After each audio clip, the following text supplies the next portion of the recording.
The Sour Grape by Jory John and Pete Oswald. I'm a grape, a sour grape. If somebody upsets me, I'll remember it. If somebody wrongs me, I won't forget it. If somebody insults me, I'll never ignore it. Nope. See that banana over there? That banana slipped and bumped into me, so I'm holding a grudge. See that orange? That orange didn't call me back for a week. Grudge. See that lime? That lime borrowed my scarf and never returned it. Grudge. I suppose I've got a pretty thin skin for a grape. Nobody steps on this grape. Brrr. Granted, it wasn't always this way. I grew up in a close-knit bunch. There were about 3,000 of us in our little community. We were sweet to each other. You look nice today. So do you. No, you do. We all lived on a vine. Sure, it was a bit claustrophobic, especially when we were trying to get ready in the morning. Come on, man. Are you done in there? But my family was ripe with humor, goodwill, and warmth. We did our best with what we had. Are you going to finish that? My grandparents visited on the weekends. We'd stroll in the sun and they'd teach us what they knew. They said it takes a bunch to raise a seed. They told us good grapes roll their own way in life. They told us be kind, forgiving, considerate, and grateful. Or grateful, my grandpa said with a wink. Above all, no matter what life throws at you, and there will be a lot, try to stay sweet, Grandma said. Indeed, we said in response. And for a while, I was the sweetest of the sweet. I said please, I said thank you, I brushed aside life's little annoyances. I knew how good I had it. But then, one day, something changed in me. It was my birthday. I had rigorously and vigorously planned a big party for weeks. I'd sent out invitations with the date prominently displayed. Get this, I had a Ferris wheel, a magician, and hay rides. I had snacks upon snacks upon snacks. The highlight of the party, though, was a fireworks display, which would happen at sundown. I stood out front and waited for the folks to arrive. I had a gigantic smile on my face. I waited. Everybody was a little late, it seemed. No big deal, no big whoop. So I waited. A tumbleweed rolled by. A coyote howled in the distance. The sun sank behind the hills, and I waited. Nobody showed up, and I mean nobody. By the time the fireworks started with me as the sole spectator, I was scowling. I considered everybody I'd invited, and only one thought came to mind. Grudge, grudge, grudge, grudge, grudge.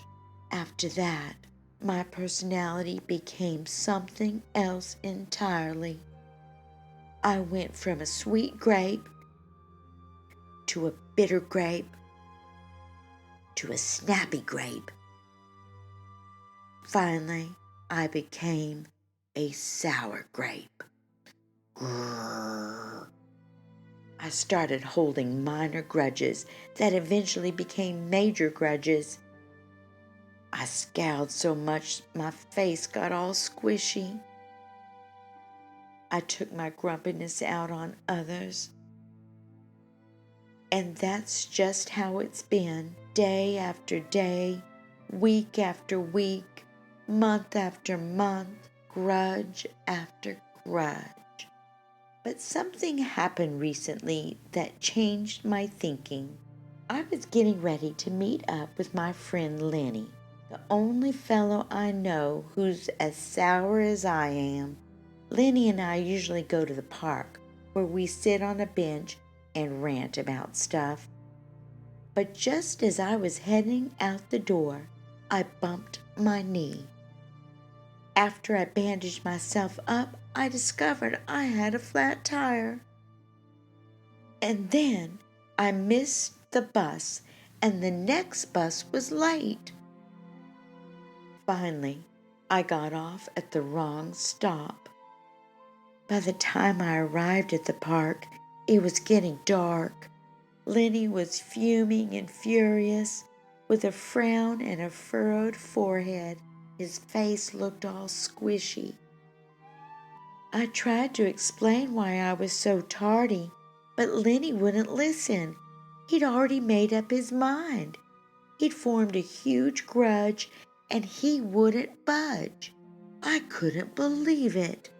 How unfair, I thought. How ridiculous, I thought. How similar to the way I would react. Lenny was pretty worked up. He was pacing back and forth, emitting occasional grumbles. His tone was tart, so I gave him some space. Besides, it was nice out. I noticed the sky changing colors, the melodic chirping of the birds, the evening breeze, the buzz of the park's insects coming alive at night. I suddenly felt grateful and peaceful and calm. Had I been missing all this simple beauty because I was too busy complaining? Meanwhile, Lenny stormed off, muttering something about disrespect and lack of consideration.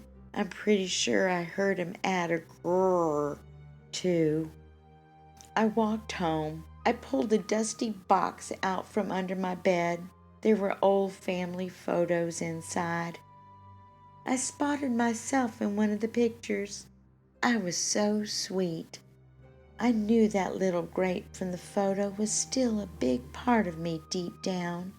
It would take some work to get back there again. And at that exact moment, I found the invitation I had sent out for my infamous birthday party, the one where nobody showed up. It said May 31st. But wait a minute here.